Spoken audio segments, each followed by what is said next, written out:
អាយើលបងហងចិនណាអើយលបងពិតជាខ្លាំងមែនកើតក្នុងត្រកូលគ្រួសារក្រីក្រគឺវាអញ្ចឹងហើយជូនពរលបងឲ្យមានកម្លាំងខ្លាំងហើយរកលុយបានច្រើនអរគុណហើយបញ្ញាប់ឡើងអីយកអាចក្រៃយកហើយដើមចេះមើលទីអីអានេះវៃឆាប់លឿនឡើងលឿនលបងអើយសុំទុកជីវិតឲ្យខ្ញុំផងទុកជីវិតយើងនឹងធាក់ឲ្យស្លាប់លេឲ្យស្លាប់លបងអាជាស្រ័យផងគាត់គ្មានចេតនាទេគ្មានចេតនាមែនទេគ្មានចេតនាឯចេះជ្រែកស្អីទៅអាចង្រៃយកនេះងាប់ទៅឯងអើយលបងចាប់វាយគេទៅឯងពួកឯងនៅđóមានគេរំខានកន្លែងយើងហើយអាចរែកឯងហ៊ានបង្កបញ្ហានៅក្រុមពថៅយើងផង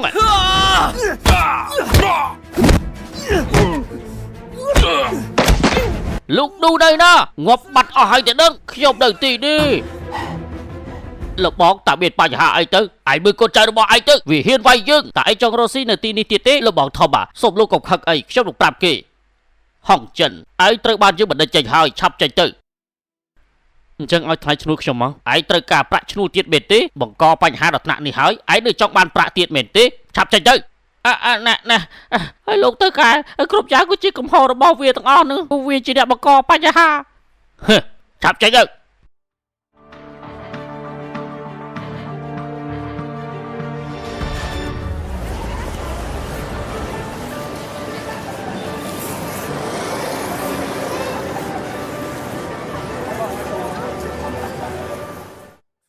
តើនេះគឺជាក្រុងសៀងហៃខ្ញុំពិតជាមិនជឿទេឆាប់ទៅថយទៅបើគ្មានប្រាក់ទេមិនបាច់ចូលមកព្យាបាលទេចេញទៅសាជាមានរឿងអីកើតឡើងនឹងគ្មានលុយផងចង់មកព្យាបាលមែនទេលោកគ្រូពេទ្យខ្ញុំសំវជួយសង្គ្រោះជីវិតបងស្រីរបស់ខ្ញុំផងថ្លៃជាបាខ្ញុំគឺជាអ្នកបងឯងមិនបាច់ខំប្រឹងទេឯងមានដឹងទេថាជំងឺរបស់នាងត្រូវការលុយច្រើនណាស់វាមានតម្លៃ30ម៉ឺនតម្លៃ30ម៉ឺនខ្ញុំអត់មានទេបងប្រាខ្ញុំមិនចាំបាច់ព្យាបាលទេពួកយើងទៅផ្ទះទៅលោកគ្រូពេទ្យកុំបារម្ភអីក្នុងរយៈពេល7ថ្ងៃខ្ញុំរកលុយបានឲ្យលោកហើយសូមលោកជួយទៅហើយមានដឹងទេថានៅក្រុងសៀងហៃនេះការរកលុយគឺពិតជាពិបាកណាស់លុយត្រឹមតែ$10ពិបាកណាស់ឆាប់ចេញទៅលោកគ្រូពេទ្យខ្ញុំសុំវលោកគ្រូពេទ្យខ្ញុំសុំវជួយបងស្រីខ្ញុំទៅលោកគ្រូពេទ្យបើគ្រាយើងប្រញាប់ទៅវិញប្រញាប់ឡើងនៅកំពុងមានការប្រកួតអ្នកឈ្នះអាចបានប្រាក់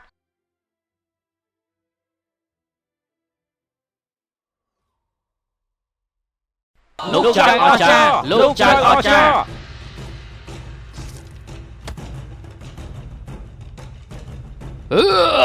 យើងត្រកូលចៅមានណាហ៊ានវាយជួយយើងទៅវាយចៅលោកចៅអស្ចារ្យលោកប៉ាខ្ញុំថាម្នាក់នេះពិតជាគ្រាន់បើសមត្ថភាពគ្រាន់បើចប់ការប្រកួតចាប់ឲ្យគេចូលសមាគមយើងទៅបាទសង្វៀនការប្រកួតនេះបង្កើតឡើងដោយលោកម្ចាស់ប៉ាន់គឺព្រះអង្គទី4ណាបើណាអាចប្រកួតឈ្នះអាចទទួលបានប្រាក់រង្វាន់$អាចចូលក្រុមគាត់ទៀតផងក្រុមរបស់គាត់គឺជាក្រុមលបងធំនៅក្រុងសៀងហៃនេះអ្នកណាក៏គេកោតខ្លាចគាត់ដែរបើខ្ញុំអាចប្រកួតបានខ្ញុំទៅប្រកួតបានហើយខ្ញុំចង់ចូលក្រុមគាត់ដែររស់នៅសុខស្រួលសួស្តីទាំងអស់គ្នាជប់សិនលោកចាងប្រកួតបាន9ដងឈ្នះ9ដងជាប់គ្នាតើមាននរណាហ៊ានប្រកួតជាមួយនឹងគាត់តទៅទៀតទេបើអ្នកឈ្នះនឹងទទួលបានប្រាក់10យួនខ្ញុំប្រកួត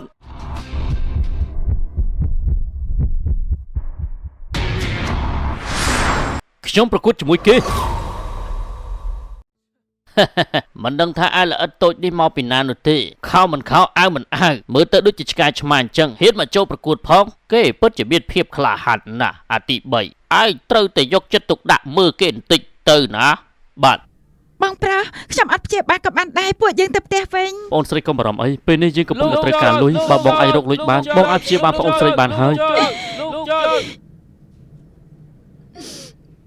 អាល្អិតឯងចង់ស្លាប់ហើយជឿមិនទាន់នឹងឋានណារស់ឬក៏ស្លាប់ទេវាយទៅ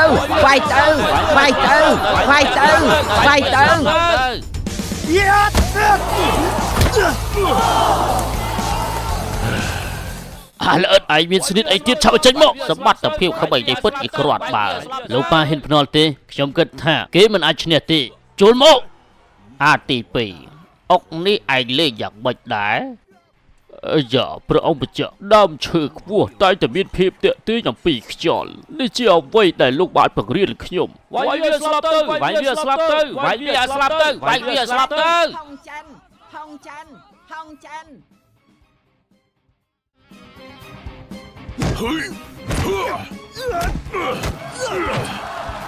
តែល្អហឹកទៅស្រួលលេបណោះកម្រិតធ្ងន់ក៏មិនធ្ងន់កម្រិតស្រាលក៏មិនស្រាលលោកប៉ាតើលោកប៉ាជល់យ៉ាងម៉េចដែរវាយវាស្លាប់ទៅវាយវាស្លាប់ទៅវាយវាស្លាប់ទៅវាយវាស្លាប់ទៅ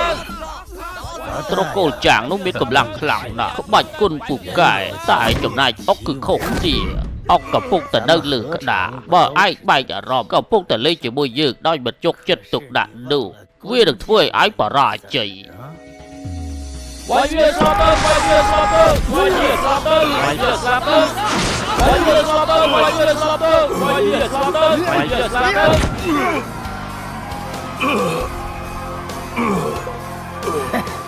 ហើយយ៉ាឯងមើលចោះអ្នកក្លាហានចេញបុកហើយលោកប៉ាខ្ញុំចៃលោកប៉ាមួយជំហានហើយតើឯងមានឈ្មោះអ្វីទៅហងចិនហងចិនហងចិនហងចិនហងចិនហងចិនហងចិនហងចិនហងចិនហងចិនហងចិនតើឯងចង់ប្រកួតទៀតទេលបងប្រាក់នេះគឺមិនគ្រប់ទេខ្ញុំចង់ប្រកួត10នាក់ទៀតហងចិនហងចិនហងចិនហងចិនហងចិនហងចិនហងចិនតើឯងចង់ប្រកួតតទៅទៀតទេលបងប្រាក់នេះគឺមិនគ្រប់ទេខ្ញុំចង់ប្រកួត10នាក់ទៀតនេះឯងនិយាយស្អីនឹងខ្ញុំចង់ប្រកួត1ទល់នឹង10សំលេងអាល្អិតនេះពិតជាខ្លាំងមែនមិនអីទេបើគេនិយាយទៅហើយឲ្យបន្តការប្រកួតទៅ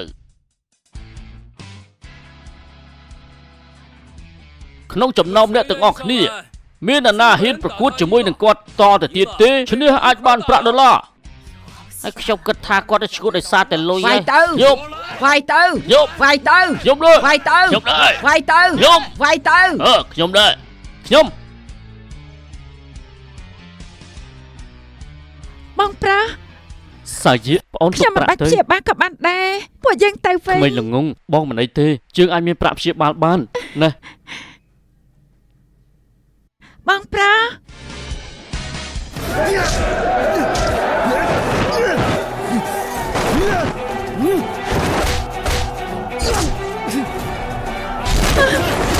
បងប្រា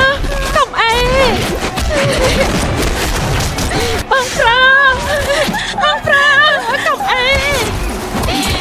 បងប្រា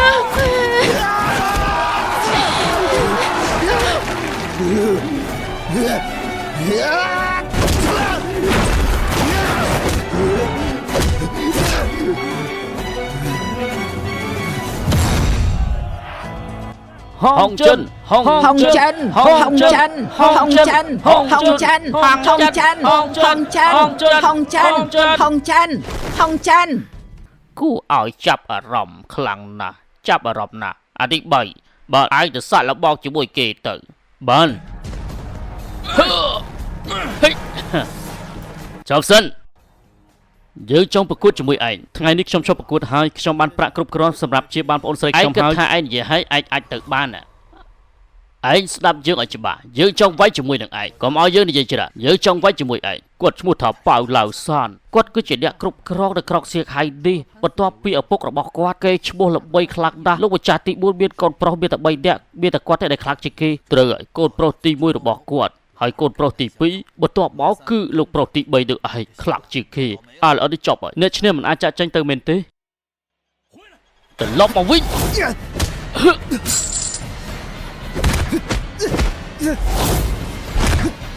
កូនប្រុសយើងពិតជាគ្រាន់បើប្រកួតអាចស្មើជាមួយនឹងកូនប្រុសយើងចាត់ទុកថាគ្រាន់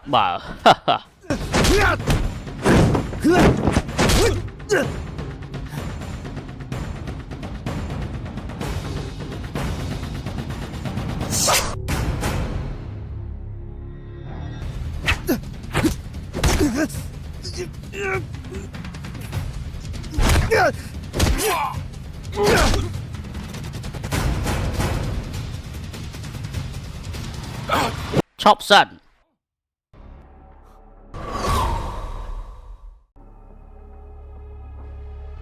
អាយ៉ាម្នាក់នេះគឺជាលោកប៉ាន់ត្រូវហើយម្នាក់នេះគឺជាលោកប៉ាន់ឡើងសានតើឯងចង់ធ្វើអ្វីនឹងហេតុអីបានជាឯងប្រើអាវុធក្រែងយើងបានបង្រៀនឯងហើយតើអើបងខាននេះខ្ញុំសុំទោសផងលោកគឺលោកប៉ាន់ត្រូវហើយគឺជាខ្ញុំកូនរបស់ខ្ញុំអសមត្ថភាពសូមលោកកំឆេវឆាវអីពេលទៅដល់ផ្ទះវិញខ្ញុំនឹងបង្រៀនគេសូមលោកកំឆេវឆាវអីម្យ៉ាងទៀតឃើញសមត្ថភាពលោកល្អបែបនេះតើលោកចង់ចូលនៅក្នុងក្របជាមួយខ្ញុំដែរទេអនាគតល្អប្រសើរខ្ញុំមិនត្រូវការទេអរគុណបំណងល្អរបស់លោកនិយាយថាម៉េចលោកចង់មើងងាយប្អូនម្ចាស់ទី4មែនទេក្មេងទីឈួតហើយខ្លួនមានសំណាងបើជាបដិសេធទៅវិញបើបានចូលក្នុងក្របរបស់លោកម្ចាស់ទី4អនាគតល្អប្រសើរយើងឮថាឯងកំពុងតែត្រូវការលុយបែបទេឯងបញ្ចូលក៏ហើយទៅចុះយើងពិតជាមានការសោកស្ដាយសមត្ថភាពឯងដែរអាទី2ឲ្យលុយគេទៅខ្ញុំត្រូវការលុយមែនតែលុយនេះគឺខ្ញុំមិនសមទទួលបាននោះទេបើមានថ្ងៃណាមួយជួបគ្នាទៀតយើងនឹងប្រកួតគ្នាម្ដងទៀតលើកនេះចាត់ទុកថាឯងមានសំណាងទៅចុះខ្ញុំទទួលស្វាគមន៍លោកជានិច្ចបងប្រុស